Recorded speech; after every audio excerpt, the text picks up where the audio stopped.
This has been a long time in the making, and I really wanted to write it ever since I burned out during what became the last year of my law practice. So it was really an event that happened that I didn't know what it was and really impacted me in a lot of different ways. And so I've always been wanting to help busy professionals recognize the warning signs and not go down the same path that I did. So there were three big warning signs that I missed when I was going through this process. So the first one was that I was chronically physically and emotionally exhausted. And because I didn't know what was happening at the time, I really didn't know what to look for, but this was definitely a big one. So no matter what I did on the weekends to try and recover, nothing seemed to work. And so I absolutely hated Sunday nights because I would stare at the clock on the wall thinking, if I could just freeze time, I won't have to go in to work and become more exhausted this week because I'm not even recovered from like last week and the week before. So that was a big one. The second big warning sign that I missed is that I was chronically cynical. So people just started to really bug me, and that's not my usual personality. And I noticed that, especially with my clients, outwardly I was very professional in all of my dealings with them, but inwardly there was a lot of eye rolling going on, right? So I would think to myself, like, do we really have to talk about this issue? Can you solve this on your own? And that was really not a good way to think, because my job as a lawyer was to help real estate clients solve really complex challenges with their deals. And then lastly, I just started to notice that I was becoming more ineffective. So not in my ability to be a good lawyer, but really starting to lose my confidence in terms of seeing a path forward for myself in the profession.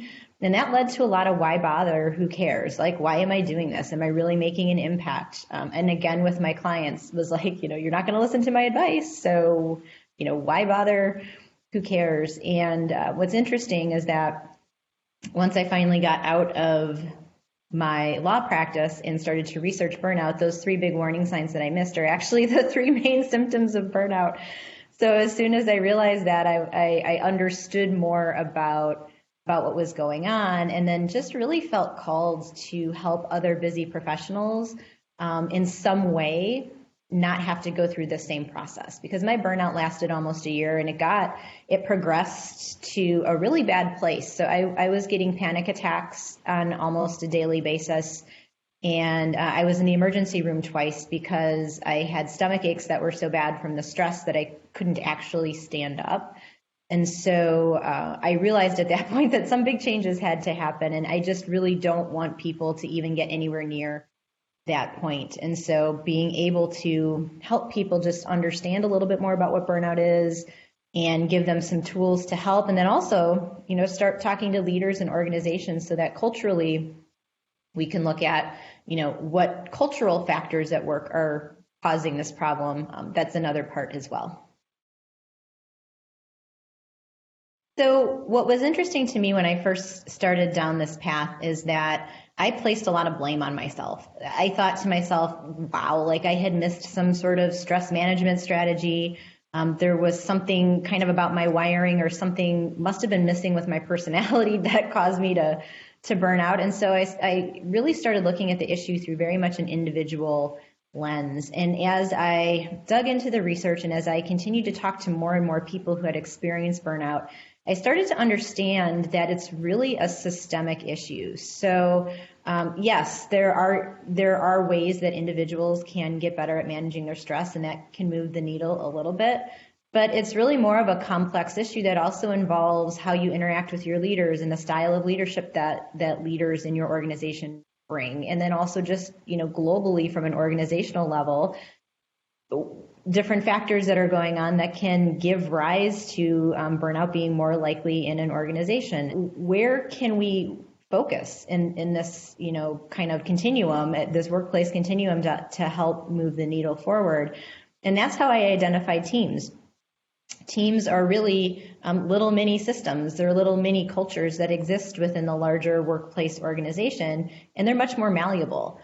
There are a lot of tools and techniques that I can teach to leaders and to teams and individuals who make up teams to help them create the kind of culture that really either prevents or slows down burnout. And so that made me really excited to start digging into that intersection and realizing that it was really, I think, kind of an untapped area of review when it came to sort of the application of burnout. And, obviously with COVID happening, we're all working from home. And so I think the future of work is going to be some version of a blended virtual and, within a physical space work environment. Teams are going to be critical to helping organizations really manage, I think, all of the complexity that's going to be happening at work going forward.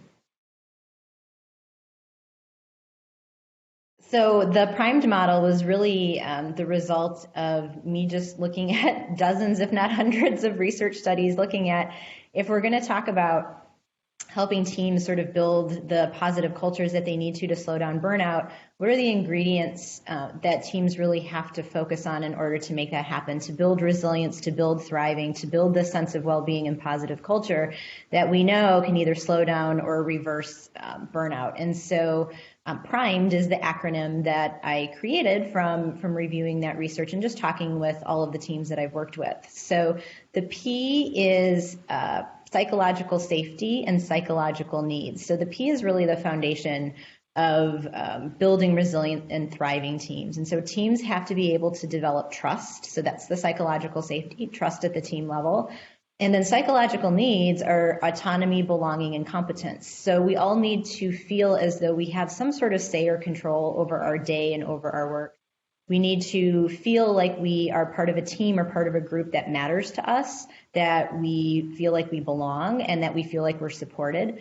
And then competence is just simply feeling like we're progressing toward goals that are important to us and that we feel like we are becoming successful in the type of professional that we want to be. And so there's just loads of research that shows when you have these two components present, you see more motivation, higher levels of well-being, higher levels of resilience, lower levels of attrition, higher morale, a whole host of outcomes that are really important to whether burnout happens. The R in the primed model is relationships. So it is really hard to get to a sense of resilience and engagement and well-being if you don't have good relationships and a good support network. The I is about impact. So do you feel like you are making an impact in your work? Do you feel like you're influencing the greater good or the world around you? And do you derive a sense of meaning and satisfaction from your work? The M is about mental strength or mindset. So this is often very much an overlooked factor when it comes to creating high-performing and resilient teams in these positive cultures. And we have to really take a step back and think about both individually at a leadership level and then collectively at the team, how are we thinking about obstacles and stressors and challenge and change? And so there's a lot of great techniques to help us kind of increase our individual and collective mental strength. The E is about energy. So this is how you just deal with stress within the team. Do you talk about stress? Do you create a sense of positive energy? I know when I talk to teams, this is one of the biggest areas of issue in that we're oftentimes so busy with our own work that we don't pay attention to or recognize signs of overload with our team members. And so we have to start paying attention to that. And then the D is one of my favorites. So this is design. So this is the area where if you as a team realize, wow, there's some tweaks that we need to make, or there's some changes that we want to kind of make within the culture of our team, we can actually do that. We can design it. There are different ways, different strategies that teams can use to redesign kind of how their little cultures and their little systems function. And so collectively, this model really paints a wonderful picture and a pathway, multiple pathways to help teams build these positive cultures and resilience. I love the acronym TNT, tiny noticeable things.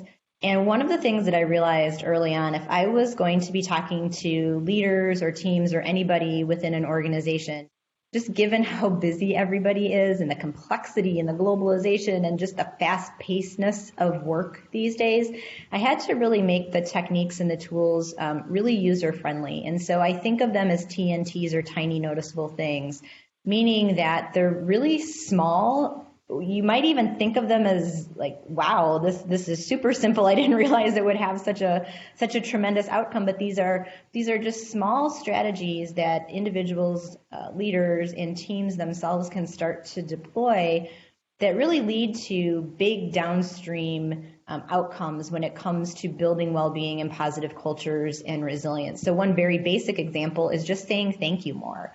So when we are thanked, it's not just about gratitude. We feel really supported. It actually helps to build psychological safety in some of these other capacities in a way that we might not think about. So thinking in terms of kind of small, these tiny noticeable things, I think can help frame to and reframe for people that making these little changes doesn't have to be hard and is something they're really easy to do. You know, when you start to hear holistic or comprehensive approach, it can seem rather daunting. And I think that's one of the reasons why organizations sometimes pause and just revert back to some of their individual focused programs, because they're just easy to roll out and they're easy to deal with. And so I wanted to provide folks within organizations of two examples of really big organizations who have taken some very specific steps in that sort of systemic or holistic way to address well-being and burnout and resilience in different ways. And so the Mayo Clinic has been focused on this for a number of years in developing a very specific model that helps to educate leaders, that really gives frontline workers, leaders, and teams the tools that they need, and measures progress with some of the strategies that they've implemented in service of lowering burnout rates within Mayo, because the burnout rate within healthcare generally is astronomically high. And so that obviously has a lot of really important implications for not only providers, but also patients in terms of safety issues and things. So the Mayo Clinic has implemented very specific strategies, and they've seen some really great outcomes.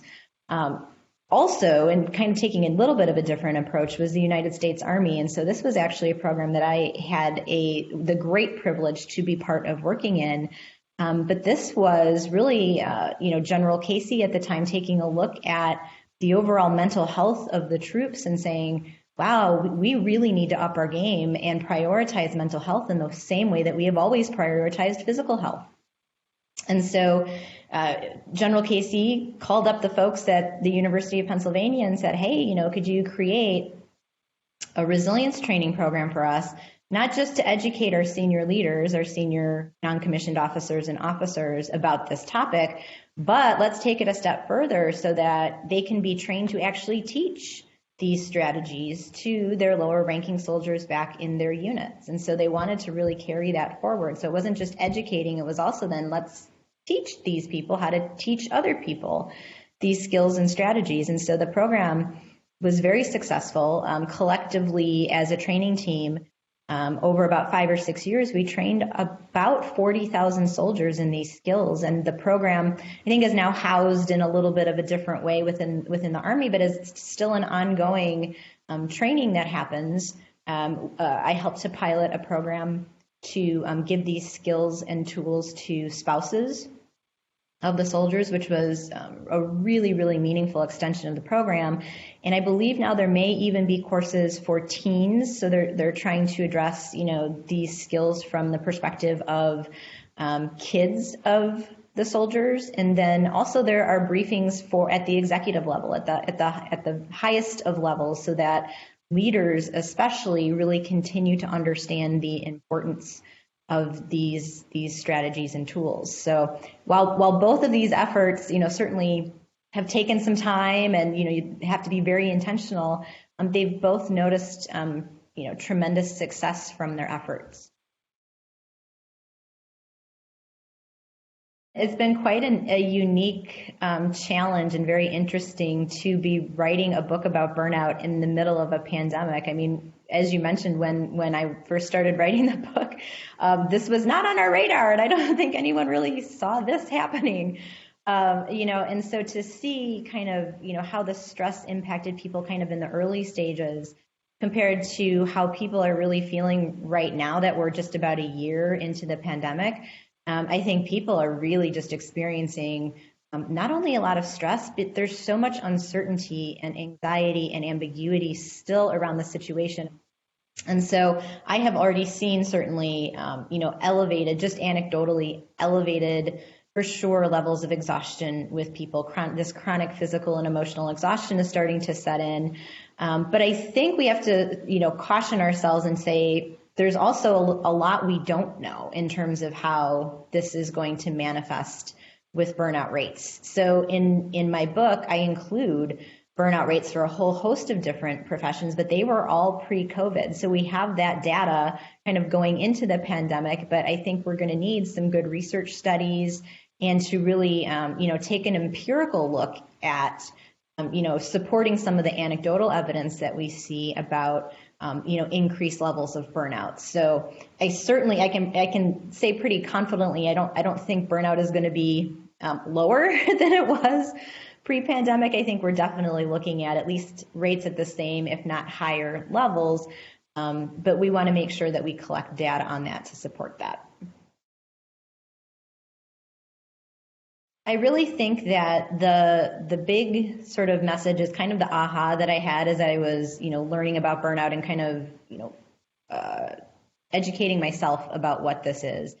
And that just globally, burnout is a systemic issue. So I know that so many people put a lot of blame on themselves individually and feel like they can't say anything about it if they feel like they're burning out at work, and that it is definitely a system-wide problem with system-wide causes that needs system-wide strategies, again, which is why I wanted to focus on teams sort of being these little mini systems within the bigger organization. So just recognizing that, yes, your individual wiring and personality traits and things like that do play into the burnout equation, but it's a much bigger issue from a leadership and an organizational standpoint. And so when we can start to kind of look at the problem in this holistic way, I think now we can all open our eyes and figure out and implement specific strategies that will actually start to help the issue. So I think the biggest thing that I would say to somebody would be to have them say something. And it depends, burnout exists on a spectrum, on a continuum. So it depends on kind of where you are on the continuum or the spectrum. But if it is, just simply telling a significant other or a friend that you're feeling the sense of chronic stress and overwhelm at work, whether it is talking to a mental health professional or your healthcare provider, well, it's sending me an email and I can have a conversation with you and we can sort it out.